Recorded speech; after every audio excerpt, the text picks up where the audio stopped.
Salam Kamir, kekaguman ilahi mengarah pada iman dan rahmat. Saudara-saudari yang terkasih, maaf, renungan hari ini Sabtu tanggal 1 Suro ya. Sabtu ini terlambat agak sore karena sibuk dengan Suro, baru mandi dengan air kembang tadi, sehingga renungan baru sore muncul. Saudara-saudari yang terkasih, sekarang banyak orang, berita-berita, gampang sekali orang membunuh orang, memotong kepalanya. Juga polisi saling menembak polisi dan tidak tahu, sekarang dibingungkan mana yang benar faktanya. Belum lagi tentara menembak istrinya lagi. Dan tentu saja ini menjadi sesuatu yang kadang membingungkan. Nyawa orang seakan-akan murah sekali. Ada juga brimob menembak tentara di Papua. Ada orang saling membunuh dan dengan enak saja, walaupun dikritik tersinggung sedikit saja, sudah marah-marah dan akhirnya berusaha untuk mengeliminir, menghabisi orang itu yang mengkritiknya, yang menyinggungnya. Saudara-saudari yang terkasih, Injil hari ini juga berbicara tentang Yohanes Pembaptis yang dipotong lehernya, kepalanya oleh Herodes. Yohanes Pembaptis, suara kenabian. Mereka itu adalah orang Yohanes Pembaptis dan pengikutnya. Dia dan pengikutnya adalah orang yang dia berteriak berseru-seru di padang gurun. Luruskanlah jalanku, kemudian untuk Tuhan, dan bertobatlah. Maka suara kenabian itu sangat menyenangkan Herodes. Tetapi Herodes ternyata mempunyai cacat celah. Dia memperistri istrinya saudaranya, yaitu Filipus. Istrinya bernama Herodias. Karena cantik, karena prigel, maka kemudian Herodes yang menjadi pemimpin, maka dia mengambil Herodias menjadi istrinya, memisahkan dari Filipus, saudara suaminya Herodias itu, dan kemudian dia menikahinya. Maka Yohanes Pembaptis tentu saja mengkritik, tidak baik kamu mengambil istri saudaramu. Herodias yang senang pada Herodes karena dia ambisi kekuasaan. Herodes lebih tinggi posisinya daripada suaminya Filipus. Maka dia rela meninggalkan suaminya untuk mencapai pansos, panjat sosial, yaitu istri dari Herodes. Dia yang berkuasa di Galilea. Maka saudara-saudari yang terkasih, akhirnya Herodes mengumpulkan para punggawa kerajaan. Punggawa itu kemudian pesta, makan, minum, mabuk pada suatu saat. Dan waktu itu Yohanes Pembaptis sudah dipenjarakan oleh Herodes karena Yohanes Pembaptis ini sudah mengkritik dia, berani mengkritik dia. Apalagi dia punya pengikut banyak yang bisa membahayakan posisinya. Maka Herodes memenjarakan Yohanes Pembaptis. Pada saat itu juga dia membuat pesta dan dia minum sampai mabuk sehingga dia lupa akan segala kesadarannya. Di hadapan banyak pejabat dia mengatakan, karena dia melihat anaknya Salome, anak Herodes itu Herodias menari dengan sungguh-sungguh lenggang-lenggok, sungguh-sungguh bagus tariannya, memikat hati semua orang. Maka karena baik sekali, perfect, sempurna, seksi, maka Herodes yang mabuk kemudian mengatakan, minta apapun daripadaku, walaupun separuh dari istanaku akan kuberikan kepadamu. Yaitu anaknya Salome itu. Kemudian akhirnya Salome pun mendatangi ibunya Herodias. Saya harus minta apa ini? Lalu Herodias membisikkan, mintalah kepala Yohanes Pembaptis dalam sebuah talang. Maka saudara-saudari yang terkasih, Herodes merasa bingung karena dia sangat senang akan suara kenabian Yohanes Pembaptis. Apalagi dia punya pengikut banyak.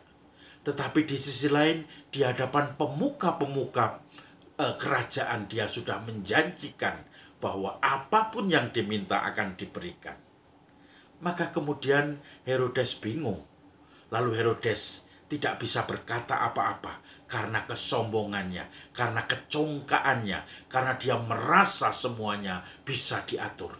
Maka kemudian akhirnya dia menuruti Salome yang disetir oleh Herodias, ibunya atau istri Herodes, walaupun itu istri saudaranya Filipus yang sudah menjadi permaisurinya. Dan kemudian Herodias dengan liciknya menggunakan kesempatan itu, tidak mau dikritik dia, dan dia akhirnya berani untuk meminta itu.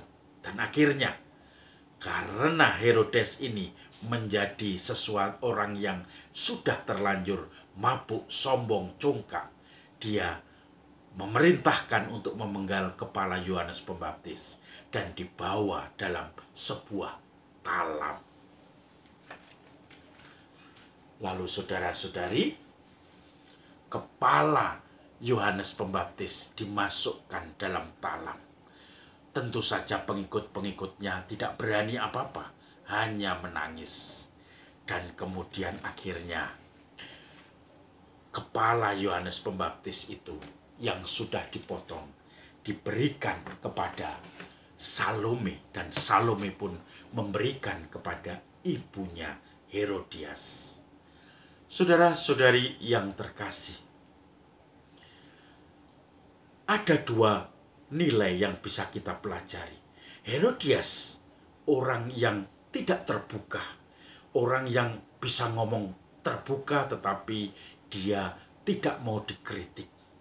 Ketika tindakannya menjadi batu sandungan masyarakat karena dia sudah bersuami tetapi kemudian memisahkan dengan suaminya, nikah hanya karena yang dinikahi suami barunya adalah orang raja, lebih berkuasa, lebih kaya, lebih bisa memberikan kegembiraan dan juga meninabubukkan dengan hartanya. Maka kemudian Herodias melepaskan semua itu, dan ketika dikritik oleh Yohanes Pembaptis, dia marah dan ngincim, dendam, mencari kesempatan untuk membunuh Yohanes Pembaptis, untuk mencelakakan dia apapun kesempatannya. Itulah ditulisnya dalam hati dendam itu, dan setiap kesempatan tidak ada maaf bagi Yohanes Pembaptis karena dia adalah seorang pendendam. Sementara Herodes, orang yang angkuh, yang sombong, orang yang merasa semuanya dalam tangannya, dalam genggamannya, dia mabuk, dan dengan kemabukan itu akhirnya dia jatuh, yaitu harus memenuhi permintaan anaknya, sementara dia sudah janji di depan banyak orang.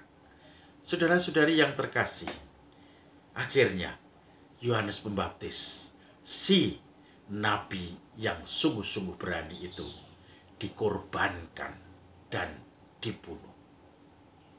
Saudara-saudari yang terkasih, di dalam kehidupan sehari-hari, saya sering menemui orang-orang yang sangat bagi saya lucu. Karena kalau dengan Romo, dengan orang-orang yang sebaya misalnya, itu ada seorang bapak yang merasa diri sudah merasa kaya.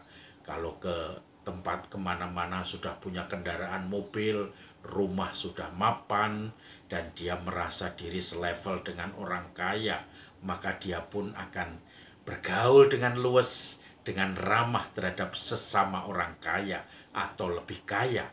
Apalagi dengan Romo, pasti semuanya akan diberikan atau disambut dengan ramah tamah.